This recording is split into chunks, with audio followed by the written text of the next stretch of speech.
그래서 이게 유류분 반환에서 소멸시효 문제가 엄청 중요합니다. 그리고 소송을 만약에 제기할 입장이 아니라면 증거를 반드시 남겨놓으시는 게 나중에 이렇게 소멸시효가 완성됐다고 해서 불이익을 받는 일은 없습니다.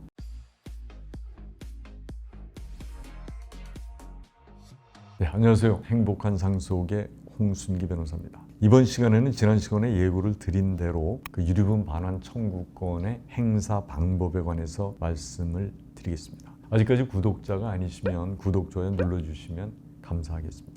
우선 사실관계를 한번 보겠습니다. 이게 망인은 2007년 11월 20일 사망했는데 망인의 자녀들로는 딸 B와 아들 C가 있다. 망인은 1998년 6월 8일 아들 C와 아들의 배우자인 며느리 D에게 각 2분의 1씩 증여를 하였다. 딸 B는 아버지가 돌아가시자 C와 D가 사는 집을 찾아가 이 사건 토지를 증여받은 사실을 거론하며 2억 원을 지급할 것을 요구하였고 C, D가 이를 거절하자 내가 국세청이고 어디고 확 뒤집어 버릴 거다 이렇게 하면서 소송을 제기하겠다고 말했다. 이게 이제 사실관계고요. 이 소송의 경과를 한번 보겠습니다. 딸 B가 2008년 5월 29일 이 사건 증여가 무효임을 주장하며 상속재산의 반환을 구하는 소를 제기했습니다. 그 2008년 12월 16일자 준비서면을 통해서 예비적으로 유류분 반환 청구를 하겠다는 취지의 주장을 하였다. 그러니까 여기서 예비적 주장을 한 2008년 12월 16일은 지금 돌아가신 날로부터 1년이 지난 시기거든요. 그때 이제 청구 취지를 변경을 했고 그 다음에 2009년 1월 8일 준비서면을 통해서 위 증여가 망인 및 D, 그러니까 며느리죠.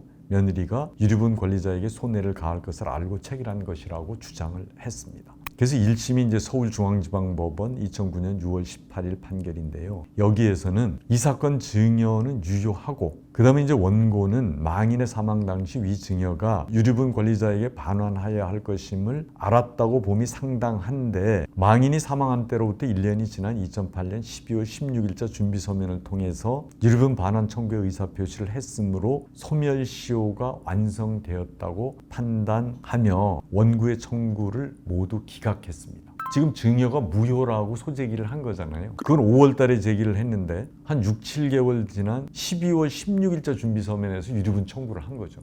그러니까 이제 그때는 돌아가신 때로부터 1년 한 1개월쯤 된 때입니다. 그때 유류분 청구를 하니까 법원에서는 이게 네가 무효라고만 해서 소송 제기하고 유류분 달라 그런 건 1년 넘어서 했지 않냐 이래가지고 시효가 지났다. 이래서 원고의 청구를 모두 기각했습니다. 그리고 이제 항소심이 서울고등법원 2010년 5월 19일 판결인데요. 항소심에서도 같은 이유로 항소를 기각했습니다. 이제 거기에 대한 대법원 판결을 한번 보겠습니다. 이게 대법원이 이제 완전히 1심하고 항소심하고 다른 결론을 내렸는데요. 대법원이 2012년 5월 24일 선고 2010-50809 판결입니다. 상속인이 유증 또는 증여 행위의 효력을 명확히 다투지 아니하고 수의자 또는 수증자에게 대하여 재산의 분배나 반환을 청구하는 경우에는 유류분 반환의 방법에 의할 수밖에 없으므로 비록 유류분 반환을 명시적으로 주장하지 않더라도 그 청구 속에는 유류분 반환 청구권을 행사하는 의사가 포함되어 있다고 해석함이 타당한 경우가 많다. 처음에 딸이 아들하고 며느리한테 가가지고 너희들 증여받았으니까 돈 내놔라. 안 그러면 내가 이거 확 뒤집어 엎어버리겠다. 이제 이렇게 얘기하고 무효 소송을 했단 말이에요. 그런데 여기서 이 대법원 판결 취지는 무효 소송을 했지만 그게 왜 무효인지 어떻게 무효인지 이런 걸 정확하게 입증하지 않은 상태에서 그냥 무효니까 뭐 돈 달라. 만약에 이렇게 지금 청구를 한 건데 그럴 경우에는 만약에 무효가 아니라면 유류분 반환밖에 없으니까 그럴 때는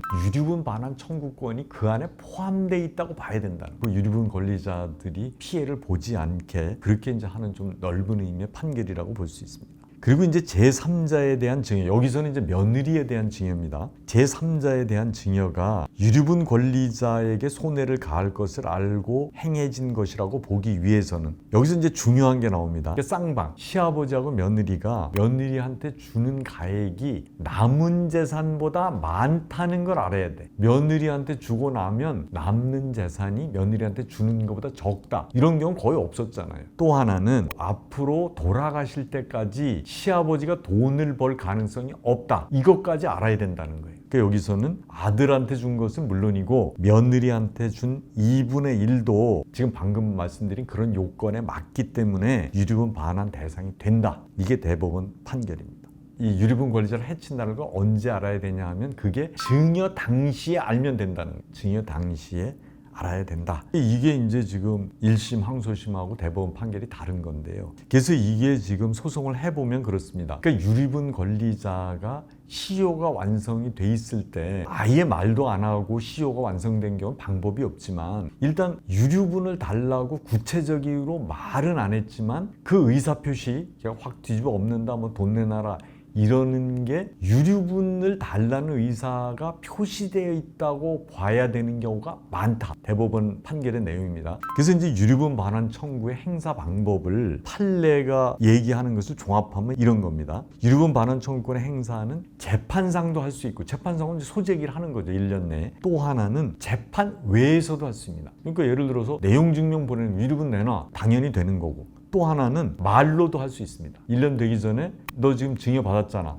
그러니까 너한테 유류분 내놔. 이런 얘기를 말로 했더라도 유효한 거라는 거예요. 그리고 유류분이라는 말을 안 했더라도 시효 문제는 더 이상 안 생긴다는 거예요. 그 여기서 재판 중에 뭐 준비서면에서 얘기했다고 해서 시효로 끝났다고 1심하고 항소심에서 얘기한 건데, 의사표시를 그렇게 하면 나중에 대해서 뭐 유류분 청구 이런 얘기를 예비적으로 했더라도 소멸시효 문제는 안 생긴다 이런 얘기거든요. 그래서 이게 유류분 반환에서 소멸시효 문제가 엄청 중요합니다. 그래서 유류분을 받을 분들은 돌아가신 날이 언젠가를 봐서 1년 이내에 소송을 제기하는 것이 가장 안전하고요. 그리고 소송을 만약에 제기할 입장이 아니라면 문자나 구두나 뭐 내용 증명으로 하더라도 증거를 반드시 남겨놓으시는 게 나중에 이렇게 소멸시효가 완성됐다고 해서 불이익을 받는 일은 없습니다. 그런 걸 잘 참고하시면 좋을 것 같습니다. 이상 영상이 유익하셨다면 구독, 좋아요 부탁을 드리겠습니다. 그리고 다음에도 더 좋은 영상으로 여러분을 찾아뵙도록 하겠습니다.